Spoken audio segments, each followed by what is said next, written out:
नमस्कार साथियों, कैसे हैं? उम्मीद है ठीक होंगे। आज के इस वीडियो में हम लोग प्रश्नावली 1.2 जो है एनसीईआरटी के प्रश्नों को जो है हल करेंगे। पीछे हमने जो है इस चैप्टर के बारे में जो भी जानकारी है वह हमने बता दिया है। आप जाकर उस वीडियो को देख सकते हैं और देखने के बाद इस वीडियो को अगर आप देखते हैं प्रश्नावली वाले, तो आपको उम्मीद है कि वो बात ठीक समझ में आएगा। तो आइए हम आज शुरू करते हैं इसके बारे में। जैसे कि यहाँ पे दिया गया है, नीचे दिए गए कथन सत्य हैं या असत्य, कारण सहित उत्तर दीजिए। कहा है प्रत्येक अपरिमेय संख्या एक वास्तविक संख्या होती है। ये सत्य है या असत्य है? तो आप जो है वास्तविक संख्या का परिभाषा अगर पढ़े होंगे तो बताया गया है कि परिमेय संख्या तथा अपरिमेय संख्या को मिलाने के बाद जो संख्या प्राप्त होती है वह क्या कहलाती है? वास्तविक संख्या। इसका मतलब यह है कि प्रत्येक अपरिमेय संख्या एक वास्तविक संख्या होती है, यानी ये बात क्या है? सत्य है। ये आप सत्य कह सकते हैं। दूसरा, संख्या रेखा का प्रत्येक बिंदु अंडर रूट m के रूप का होता है, जहाँ m प्राकृतिक संख्या है। ये कह रहा है कि क्या संख्या रेखा पे जो भी रेखा बिंदु होती हैं वह रूट में m के रूप का होता है? तो ये जो है गलत है, क्योंकि संख्या रेखा पे ऐसे तमाम जो है बिंदुएं होती हैं जो रूट में m के रूप का नहीं होता है। वह ऋणात्मक भी होती हैं, वो धनात्मक भी होती हैं। जैसे मान लीजिए कि कहा जाएगा कि अंडर यहाँ पे -7 जो दिया गया है, यह अंडर रूट ये -7 जो है आपका एक प्रकार का वास्तविक संख्या है जो किसी भी प्राकृतिक संख्या का वर्गमूल नहीं है।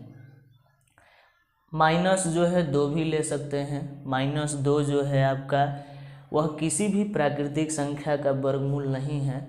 आप इसको चाहें तो निकाल के देख सकते हैं। या मान लीजिए कि -7 ले सकते हैं जो आप किसी भी प्राकृतिक संख्या का वर्गमूल नहीं होगा। इसका मतलब ये कथन जो है क्या है? गलत है, असत्य है। फिर इसके बाद प्रत्येक वास्तविक संख्या एक अपरिमेय संख्या होती है। ये कह रहा है कि प्रत्येक वास्तविक संख्या एक अपरिमेय संख्या होती है। तो प्रत्येक वास्तविक संख्या एक अपरिमेय संख्या नहीं हो सकता है, क्योंकि वास्तविक संख्या में परिमेय संख्या भी है और परिमेय संख्या कभी भी अपरिमेय नहीं हो सकता है। इसका मतलब प्रत्येक वास्तविक संख्या एक अपरिमेय संख्या नहीं है। उदाहरण के रूप में अगर मान लीजिए लिखा जाए तो यहाँ लिख सकते हैं -7/3, और -7/3 जो दिया गया है ये परिमेय संख्या है, अपरिमेय संख्या नहीं है। इससे निष्कर्ष निकल रहा है कि प्रत्येक वास्तविक संख्या अपरिमेय संख्या नहीं होती है। यानी आपका यहाँ पे जो मान दिया गया है ये भी कथन क्या है? गलत है, असत्य है। पाई एक अपरिमेय संख्या है। हमने ये जो है ये आपके एनसीईआरटी में नहीं दिया गया है, लेकिन हमने ये अलग से प्रश्न लिखा है।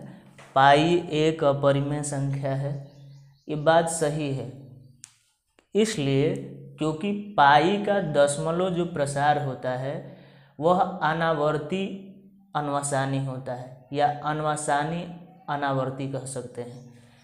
इसको देखेंगे कि दशमलव के बाद जो भी अंक आएंगे उनका किस निश्चित अंक स्थान के बाद उनका मान दोहराया जाएगा, ये कहना मुश्किल है।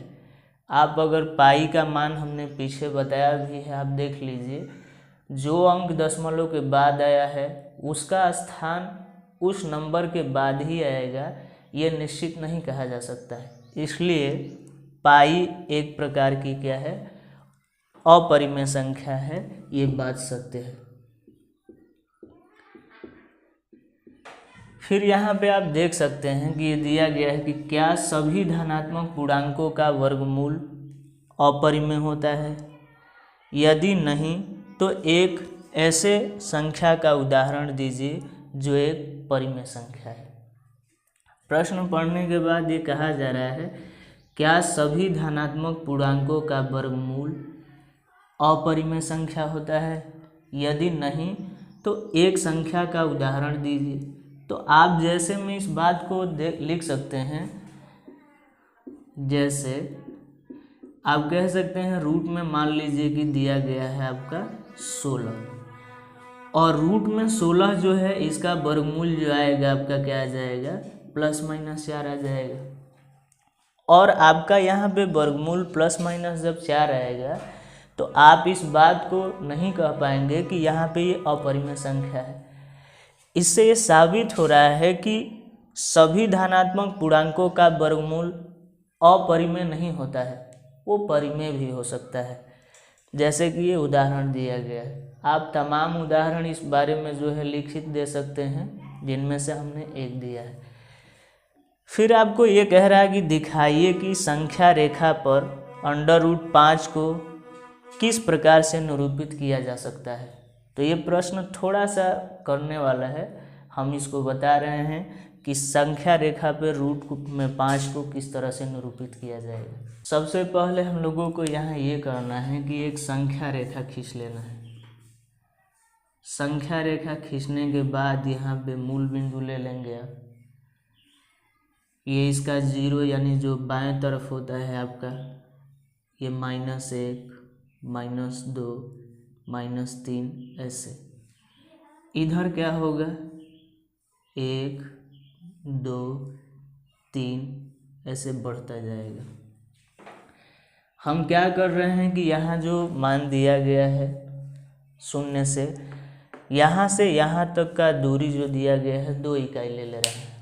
संख्या रेखा पे सबसे पहले हम यहाँ से यहाँ तक का जो है 2 इकाई दूरी इस तरह से ले रहे हैं, और 2 इकाई दूरी लेने के बाद यहाँ से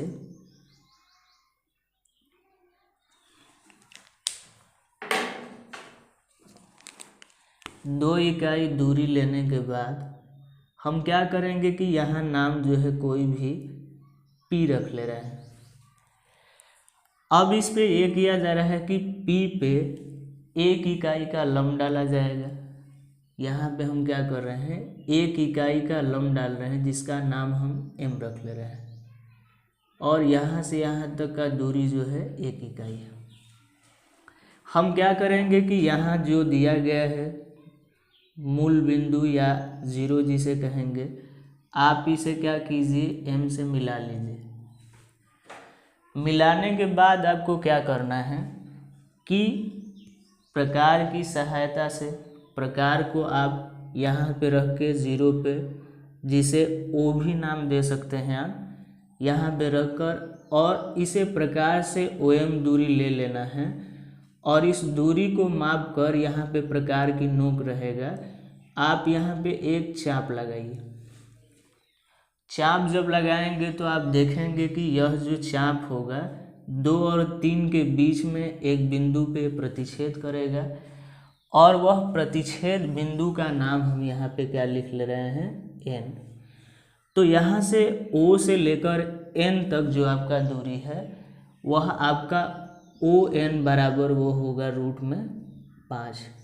इस बात को साबित करना है कि कैसे ये ON 5 ही होगा, तो आप पाइथागोरस प्रमेय लगाकर देख लीजिए, हम ये साबित कर रहे हैं। जैसे ये त्रिभुज आपका क्या है, मान लीजिए MOP है, हमने इसे O मान लिया है। जब इसमें आप लगाएंगे तो आप देखिए कि यहाँ से O से लेकर P तक की दूरी कितना दिया गया है, 2। तो हमको पता है कि कर्ण स्क्वायर बराबर क्या होता है, लंब का स्क्वायर प्लस आधार का स्क्वायर। कर्ण का मान जो है हमें पता नहीं है, क्योंकि कर्ण ही के बराबर ये चाप खींचा गया है, इसी को साबित करना है। तो सबसे पहले यहाँ पे लंब जो दिया गया है वो लंब क्या है, M। p का वर्ग। फिर क्या, यहाँ पे दूसरा हो जाएगा आधार इसका OP यानी OP का वर्ग, और ये कर्ण जो दिया गया है क्या है, OM। यहाँ पे जो MP है, MP का मान कितना है, 1 इकाई, तो 1 का वर्ग। OP जो दिया गया है वो कितना है, 2 इकाई, 2 का वर्ग। 1 का वर्ग 1, 2 का वर्ग 4। और हमको पता है कि यहाँ से स्क्वायर हटने के बाद ये रूट लग जाएगा, तो 4 और 1 कितना हो जाएगा, 5। यानी OM कितना आ गया, रूट में 5। और हम लोगों ने यहाँ पे OM जो दिया गया है इतने ही लंबाई का क्या किया है, चाप लगाया है। इसका मतलब जितना OM है उतना ही क्या है, ON है। और OM कितना है, रूट में 5, तो ON भी कितना होगा, रूट में 5। इस प्रकार से साबित हो रहा है कि ON भी आपका रूट में 5 होगा, जो इस प्रकार से हम लोग संख्या रेखा पे क्या करेंगे, व्यक्त करेंगे। प्रश्नावली 1.1 में धर्मेंद्र बिश्नोई का जितने भी प्रश्न एक्स्ट्रा दिए गए हैं हम अगले वीडियो में उसको बताएंगे। वीडियो हम लोग संक्षेप रख रहे हैं ताकि जो भी नए व्यूअर्स होंगे, देखने वाले होंगे, वह समय को लेकर घबराए नहीं। और आपको ठीक लगे तो कमेंट्स में ज़रूर बताइए कि आपको ये कितना अच्छा लगा है, ताकि हम लोग आगे और मेहनत करके कोशिश करेंगे कि बातों को आपको ठीक ठीक समझा पाए। धन्यवाद।